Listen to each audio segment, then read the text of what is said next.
The Sri Lankan market is a unique one. So the market was closed for almost 5.5 years. So what customers are looking for is a vehicle at the moment. Sri Lanka is a very important market for us. And when we look at the range and in terms of our offering to the customers, now Tata Motors bringing a very unique lineup to the customers from a both internal combustion and an EV point of view. Tata Motors is DIMO's oldest partner, over 65 years. When we look at the range, the focus is on three main parameters. Number one, styling or design, as we call it. Two, features, and three, safety. The design aspects of the new Tata range is phenomenal. It's aesthetically beautiful. So as DIMO, when we bring out a vehicle into the market, we want to give the best to the Sri Lankan consumer.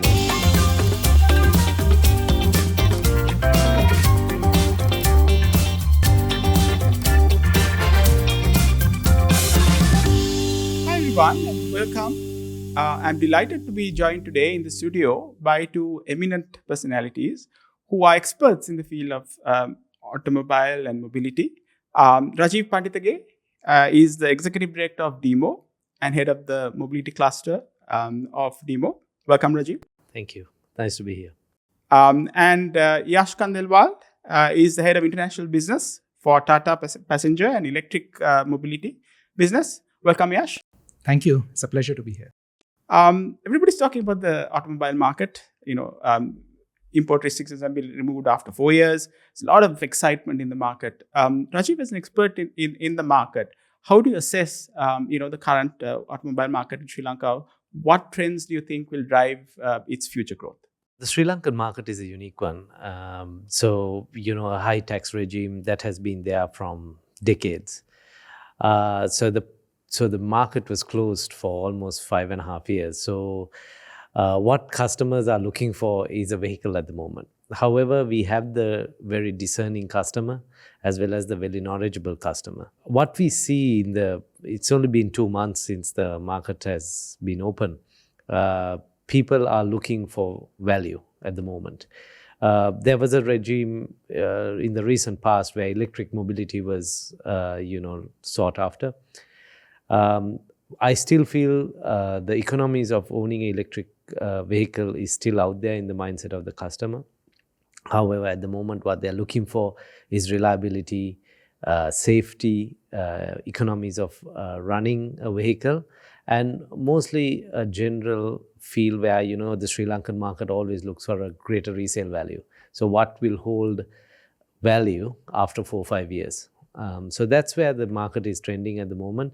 But I think the market will take a few months, 6 to 12 months to settle down. And then we will really see where the market is heading. Interesting. Yash, you had international business for Tata Passenger and the electric cluster. You must be visiting other markets as well. How do you compare the Sri Lankan market with our regional peers? Where do you see opportunities and what are the key challenges that you see? When we look at Sri Lankan market in particular, just stepping back a bit, now COVID-19, it represented challenges globally in terms of supply chain disruptions, vehicle sales. It had a massive impact on the automotive industry. We have seen recovery from COVID happening, and the recovery has been different by market. Where I see Sri Lanka being one of the markets where we had an extended period of closure. The market, as Rajeev pointed out, is opening up after 5 years. So compared to other markets right now, it's presenting a tremendous opportunity, number one, in terms of pent-up demand.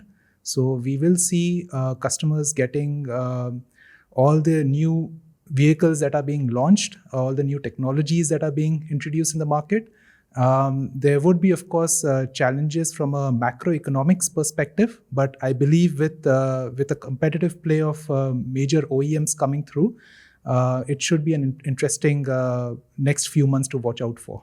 We also see some brand loyalties being emerging again because there were OEMs who were prevalent in the market 6 years down the line. So opportunities do exist in this market when I compare it with some of the other markets that we have been witnessing. Interesting. For the markets that were not closed, yeah.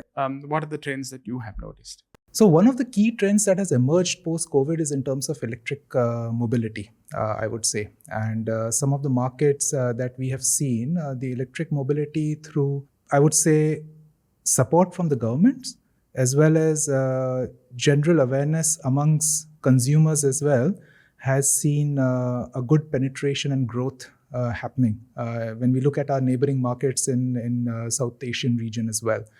And this is where I think Sri Lanka also presents a tremendous opportunity because we have seen, as Rajeev pointed out, we have seen a focus coming on electric mobility. So this is one area where we will see certain dynamics being played out and a much better offering being given to the customers as well.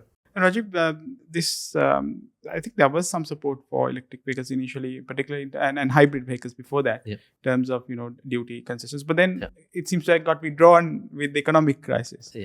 How do you see this going forward? Well, the government's major concern at the moment is revenue generation. So, in terms of for every dollar that goes out of the country, they want to earn the highest amount of revenue. So, I think they brought the taxes up in par with, the ICE, we call the internal combustion engines. The thinking behind it is revenue. However, if you pay the same amount of taxes, because naturally the EV vehicles are slightly more expensive because of the latest tech that is there and the battery. Therefore, the final price to the customer is higher. However, over a period of time, as Yash mentioned, they have launched in Nepal and the EV vehicles has been doing very well. The economies of running an EV vehicle is far superior. So you earn back that. And DIMO, we are the agents for Siemens as well and Tata Power as well. So we are geared to put solar on, if it's an organization or an individual. And we are going to give one full package to customers that are going to be, buying vehicles from DIMO. Exciting. Yash, you've approached this reopening of the market in a very, how can I say, proactive and dynamic way. You've unveiled a new range of vehicles. What are the key innovations, features in this range? And how does it, align with the evolving customer preferences? Rajeev was saying Sri Lankan consumer is very, demanding. So how have you catered to them in your new range? That's a very good question. So Sri Lanka is a very important market for us, and we would be amongst the first brand to have a major launch. And when we look at the range and in terms of our offering to the customers, now Tata Motors is bringing a very unique lineup to the customers from a both internal combustion and EV point of view. When we look at the range, how the brand has been evolving, the focus is on three main parameters. Number one, styling or design, as we call it. 2, features, and 3, safety. So these have been paramount in terms of what we are offering to the customers. Now, when we look at the range, we start with Tiago. And with Tiago, we wanted to give a very affordable yet a very premium feature-rich EV to make customers aware of what EVs can do for them and play a big role in terms of shaping the automotive industry in Sri Lanka as well. And then, of course, we have Punch. Punch is a compact yet very sturdy SUV with a high ground clearance, packed with features as well. And it's a very unique design. So it gives a very robust drive feeling, and it's been doing wonders. So in fact, Punch emerged as number one, the first ranked model in the country over last year. So it's been doing very well for the brand. Then we have Nexon, which is a timeless yet an iconic nameplate, which offers the best blend of, I would say, design, features and safety to the customers. And it's been performing well in all the international markets that we have been focusing on as well. So that brings a very unique perspective and value to all the discerning customers in Sri Lanka. And then finally, to top of the range, we have Curve, which is a feature-loaded premium SUV coupe, the first in its segment, offering a lot of interior space, unmatched boot space as well, premium designs, and very strong features like ADAS capabilities to all the customers. So with this, our intention is to have a complete lineup that can suit the tastes of every kind of customer that we have in this market. So the Sri Lankan consumer is in for a treat. Have a great range that you're bringing into the market. Rajeev, I want to talk about market dynamics with you. it's a known fact that the Sri Lankan consumer does prefer Japanese vehicles, and our market to some extent is flooded with them. But listening to what Yash said, they have an exciting range in the market. So how are you going to partner with them in terms of capturing more market share in this country? Yeah, as Yash mentioned, we saw the design aspects of the new Tata range is phenomenal. It's aesthetically beautiful. And as he said, the global NCAP rating, which is a world-renowned safety standard, they've had the 5-star rater. So the Sri Lankan consumer is getting the best. We are comparable to a European vehicle. And under the Tata Motors brand, there are other brands that are the design ethos is coming from. So that has been inculcated into these vehicles. So in terms of features, safety and comfort, the ergonomics, it's a great vehicle. So as DIMO, when we bring out a vehicle into the market, we want to give the best to the Sri Lankan consumer. We are a Sri Lankan company at heart, and we want to do the best by the Sri Lankan consumer. So, Tata Motors is DIMO's oldest partner, over 65 years. And we are very bullish in terms of what we can do with these fabulous products in the market. And we are renowned for our after-sale service. And, unlike our competition, our work service stations, our parts stations are owned by us. It's our staff, our trained staff has already visited Tata. They are fully equipped to service our customers. So we are not, giving our after-sale service to a third party or our 24 hours is owned by us. So we want to control the total ecosystem that our consumer touches, and we want to deliver the best, and it will be in par or better than any other brand that is out there in the country. Excellent. Whether it's European or Japanese. Excellent. Another exciting topic I want the opinion of both of you on is the future of mobility. There's a lot of arguments. If you go to those who are enthusiastic about automobiles, I think nothing divides them or unites them, depending on your perspective as to the future of mobility. Yash, look, with your latest range, you give both petrol and electric options. In the market, there seems to be consumer tastes seem to be diverging sometimes. Where do you see the future of each of it? Petrol vehicles and the electric options. Do you believe that the market can rely solely on electric vehicles? Should there be multiple powertrain options in terms for the consumer? Where do you see the future in that respect? I mean, if you ask me from a short to mid-term perspective, I see a lot of value in a multi-powertrain kind of an offering to the customer. And I'll tell you the reason why. When we look at electric mobility, it has a very specific use case to start with. It's more appealing to customers, for example, who own their own house, have a place where they can charge the vehicle, and then the daily commute is restricted to a certain number of kilometers so that they can come back and charge the vehicle at their home. This is until the charging infrastructure proliferates and grows to a certain tipping point where it can sustain an ever-growing EV industry as well. So until that thing happens, internal combustion engine will definitely remain a very strong choice for customers who are not into this particular use case. So that's why when I say a multi-powertrain system, this is where I see in the near to mid-term until the ecosystem evolves. Having said that, what I've been seeing in Sri Lanka is a lot of players getting very interested in expanding the charging infrastructure. There is additional revenue generation opportunities here as well.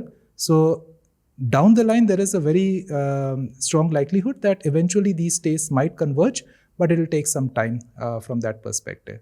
Having said that, both ICE and EV require a very robust after-sales network to support the customers.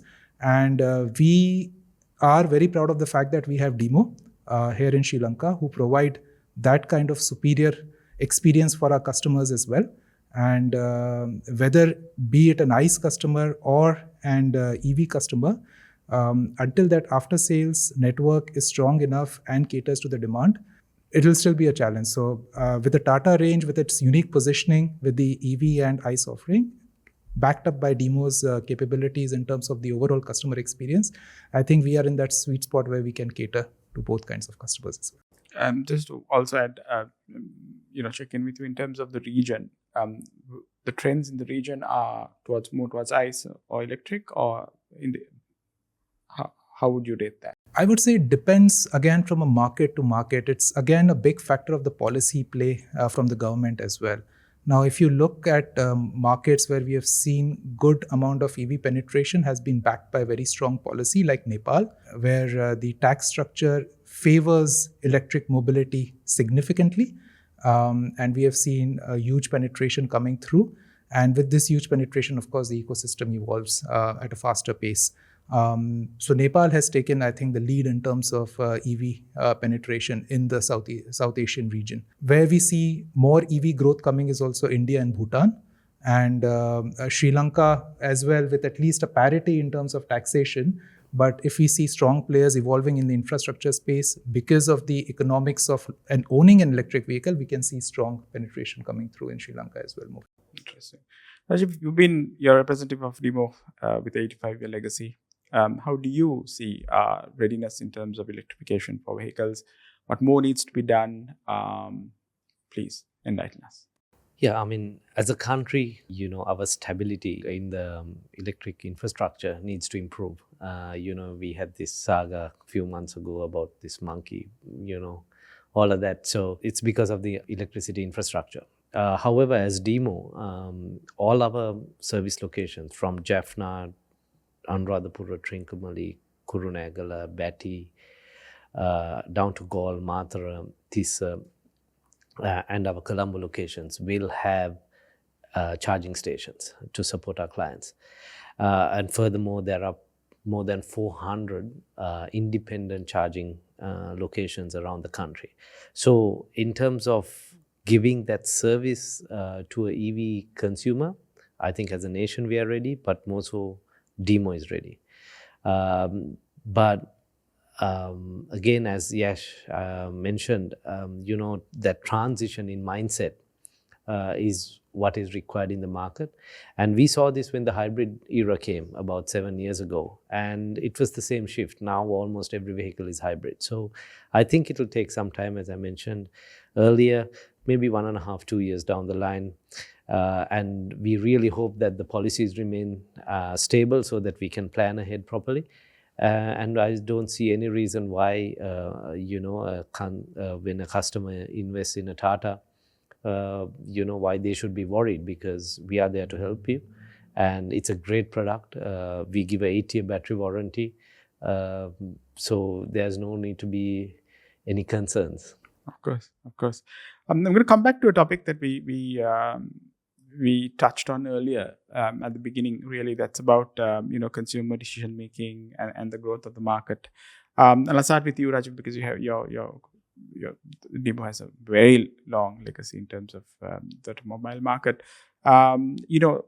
Yash said the consumers have a lot of choices. I think you also alluded to that before. But removing aside, any brands that you represent, just think of a consumer and they're looking for advice from you as an expert in the in the industry. What should you look for when you're getting a vehicle today? It's the persona of the customer. I think our customer is a very knowledgeable one, and they go into a lot of detail because of the past, and also the price points. The price points of an entry-level vehicle, you can buy a very high-level vehicle in a European country or in the US. So the amount of detail that the consumer gets into prior to consuming a vehicle is vast. So in terms of what they look for value. And I believe with partnership with Tata, we deliver that value. As he mentioned, the design, the features, the safety, and the ecosystem that DIMO brings. I think we are providing great value for every rupee that a consumer is spending. And also, 85 years, we have set the trends in terms of the automotive landscape in Sri Lanka. And, we have been in the forefront of sustainability. So even if we put up charging stations, we are environmentally friendly, we look after the society, and our consumer looks for that at the moment. So if you really look at that whole mind space of the consumer, I think we tick almost all the boxes, and we will deliver great value, and we'll be delivering that great value over the period of the life cycle of that vehicle. And the last point the consumer looks at is the resale value. So when you buy from DIMO, as I said, our after sales, we are responsible for the after sales. We are not going to hand it over to anybody else to look after on behalf of us. So we'll be responsible, we'll take care of your car, and through the customer's journey, we'll be there. So, from pre-purchase, purchase, the lifespan of the vehicle and the resale will be there for them. So I think we deliver great value to a customer. Interesting. Same question, Yash. Advising someone who knows nothing about vehicles, forget that you represent Tata. What would you say to look in? What are the key factors they should look at when making that purchase? And for me, two things stand out. One is, of course, the use case or the persona that Rajeev was talking about. So what essentially suits his needs should be the top priority. Second, product is just one element of owning and experiencing the automotive or a lifestyle product, right? It's the customer experience that counts. So honestly, for me, it's the entire customer experience or the customer journey. To what Rajeev said, right from the moment someone starts researching, how easy it is for him to get the information, to the experience of understanding, getting to know about the product, getting that confidence to buy a product, to the overall ownership experience, and getting to the new vehicle at the end of the ownership is what counts. And that's where it's extremely important to give the right experience to the customer. And it's the experience that counts more than the product, I would say. And that's where partnering with DIMO, it's been an absolute privilege to bring our range to Sri Lanka, and extremely confident that we would be giving that experience to cherish to all the customers here in this market. Thank you. I want to get another, piece of advice for the consumer. This tussle between, internal combustion and electric, still not really resolved in one way or the other. So still, there are people who are still trying to figure out, they're looking at resale value, they're looking at, charts in the vehicle, so many different factors that are coming into play. From your perspective, what is the advice you can give when a consumer is undecided? What should they focus on when they make that choice between ICE one or electrical one?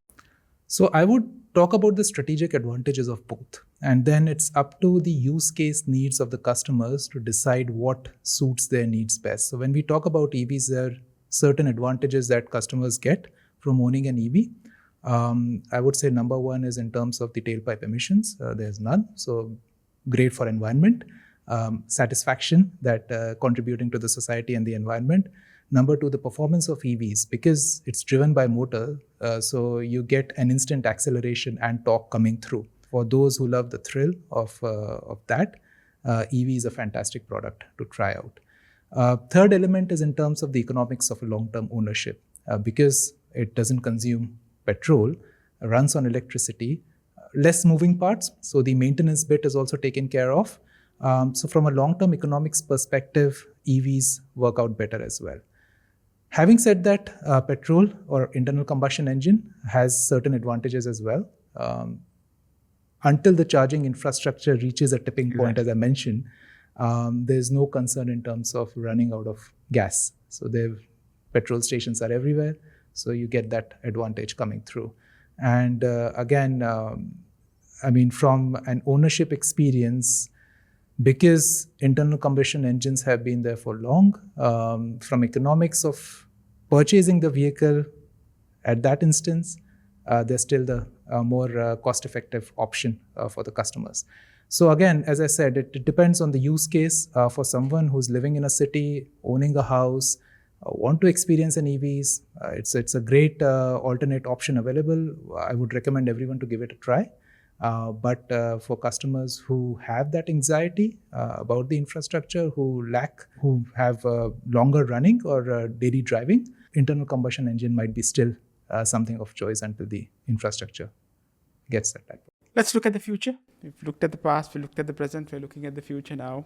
I'll start with you, Rajeev, because DIMO has very long heritage in this country in terms of automobiles.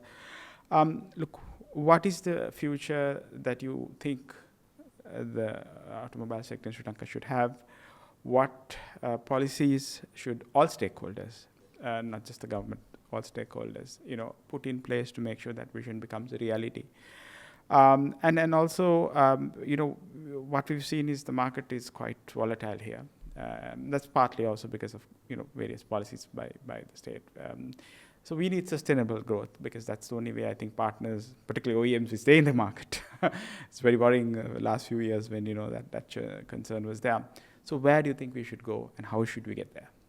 I mean, we don't need to look too far. India is right out there, and in the region, they've set a great example as to where the future is. And if you look at as a product, ICE engines have moved over to hybrid now. Electrification is here. In Sri Lanka, I think the volatility is purely there because of nothing else but the policymakers. So our only, ask has always been to make it a stable policy for a longer period of time. And second is a level playing field. Sri Lanka is one of the only countries that allow 2-3-year-old vehicles to come into the country. I mean, India doesn't allow, nowhere else allows. So that is suggested for 7-year vehicles to come in. Yes, so commercial vehicles is 7 years, passenger cars is 3 years. I mean, we are bringing older vehicles under the guise of various things, but I don't want to touch on that. But the thing is, what we need here is a stable policy and a level playing field. So level playing field can be brought when you are sure that the industry as a whole is looked after. So if that is the case, with the growth of our infrastructure, especially as a grid, we are moving also over to more sustainable energy sources. Electrification looks very positive.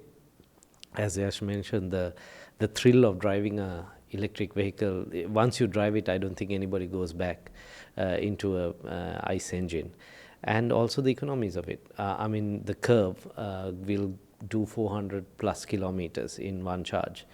That means you can go to Jaffna, and we have a charging station in Jaffna. So I mean, Sri Lanka is a small country, and it makes absolute sense to adopt EV, because the distances are small.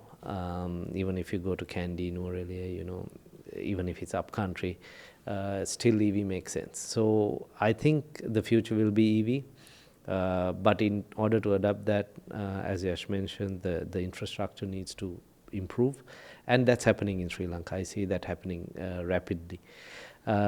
So I'm confident our consumer will adopt EV within the next 2 to 3 years. Excellent. Yash, what are your long-term commitments to Sri Lanka? What is your vision for our market, and also your wider vision for Tata Motors itself? Absolutely. I mean, Sri Lanka is a very important market for us. You can see the fact that we are the first OEM to do a launch here is a testament of the fact that we are here to stay, and we are here to enrich the experience of all our Sri Lankan customers through the products that we offer in this market. If you look at our offering that we are bringing, we are offering the most comprehensive lineup of both internal combustion and EV vehicles, to give that choice to the customers in terms of whichever powertrain they want to choose. Also want them to explore electric vehicles as the next generation.